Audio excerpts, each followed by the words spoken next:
আসসালামু আলাইকুম ভিউয়ার্স। আজকে আমরা পড়ব হলো আদর্শ সার্কিট নিয়ে। তো আপনারা দেখতেই পাচ্ছেন যে গত ক্লাসে আমরা পড়েছি সাধারণ সার্কিট নিয়ে। তো আদর্শ সার্কিটটা মূলত কী? আদর্শ সার্কিটটা হচ্ছে যে সার্কিটে পাঁচটি উপাদানের সমন্বয়ে গঠিত হয় তাকে আদর্শ সার্কিট বলে।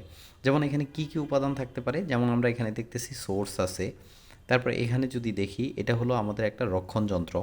যেমন রক্ষণ যন্ত্রটাকে যদি আমি এইভাবে লিখি যে এটা একটা ফিউজ।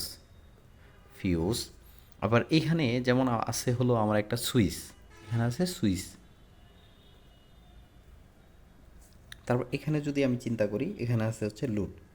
তো এই যে লুড, সুইচ, ফিউজ, সোর্স, চারটা উপাদান এখানে বিদ্যমান। তাহলে আরেকটা কোথায় গেল?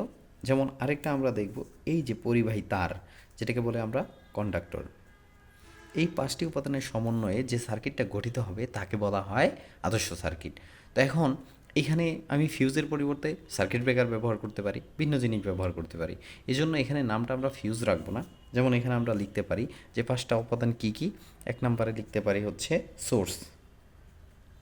দুই নম্বরে যেমন লিখতে পারি আমাদের এখানে ফিউজের পরিবর্তে এটা যেহেতু একটা রক্ষণ যন্ত্র, তাহলে এটাকে লিখতে পারি প্রোটেক্টিভ ডিভাইস।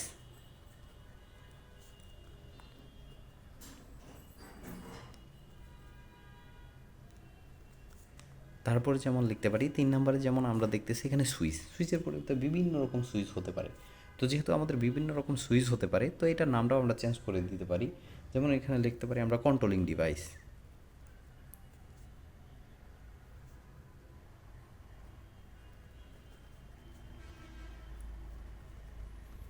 তারপরে যেমন এখানে আমরা লক্ষ্য করি চার নম্বরে আমরা এখানে দেখতে পাচ্ছি কি আছে, লোড আছে। তবে এর আগে যেমন আমি কন্ডাক্টর লিখতে পারি, যেমন পরিবাহী কন্ডাক্টর। এরপরে আমরা পাঁচ নম্বরে যেমন লিখতে পারি হচ্ছে লুট, এখানে আমার লুট লাগবে। তো এই যে পাঁচটা উপাদানের সমন্বয়ে আমার যে সার্কিটটা গঠিত হবে তাকে বলা হবে আদর্শ সার্কিট।